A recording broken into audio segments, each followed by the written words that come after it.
تستغفروا ربكم إنه كان غفارا۔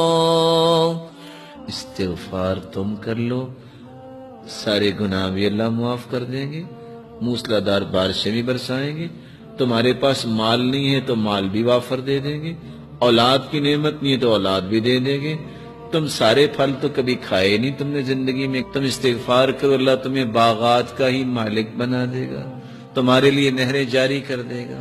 بلکہ دوسری جگہ اللہ رب العزت فرماتے ہیں جس نے زندگی بھر سکون لینا ہے استغفار کر لو، جب تک زندہ رہو گے اللہ تمہیں چین نصیب فرما دے گا۔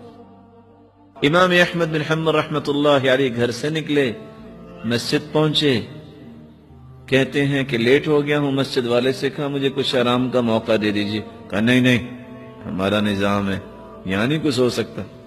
کہا چلو مجھے کچھ یہاں انتظار کا موقع دے دو۔ ابھی یہ بات ہو رہی تھی تو ایک نان بھائی گزرا جس کا کام تھا نان بنانا، اس نے کہا اس کو میرا مہمان بننے دو، آپ کیوں اس کو کچھ کہہ رہے ہو؟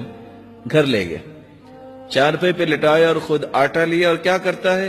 استغفر اللہ استغفر اللہ، آٹا گوندھ رہا ہے اور ساتھ استغفر اللہ کہہ رہا ہے، اور امام احمد بن حنبل دیکھ رہے ہیں۔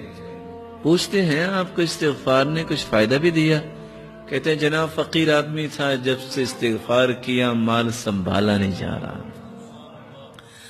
اور جب سے استغفار کر رہا ہوں جو خواہش کرتا ہوں اللہ پوری کر دیتے ہیں، لیکن چند دنوں سے خواہش کر رہا ہوں وہ صرف پوری نہیں ہوئی، باقی ساری پوری ہوگی۔ کہا وہ کون سی خواہش ہے جو پوری نہیں ہوئی؟ کہا میں نے اللہ سے دعا کی تھی یا اللہ، وہ سنا ہے امام احمد بن حنبل ایک ہیں بڑے نیک انسان ہیں، یا اللہ میری بھی ملاقات کروا دے ان سے۔ کہا وہ تو میں ہی ہوں، وَقَدْ جُرِرْتُ إِلَيْكَ جَرًّا، آج میں گھر سے نکلا جیسے فرشتہ شاید تیرے ساتھ ملاقات ہی کروانے کے لیے مجھے لے کے آیا ہے۔ جو کثرت سے استغفار کرتا ہے اللہ تعالیٰ اس کی تنگی کو آسانی بنا دیتے ہیں، اللہ تعالیٰ اس کی مصیبت کو خوشی بنا دیتے ہیں، اور وہاں سے رزق عطا کرتے ہیں جہاں سے اس کو کبھی گمان نہیں ہوا۔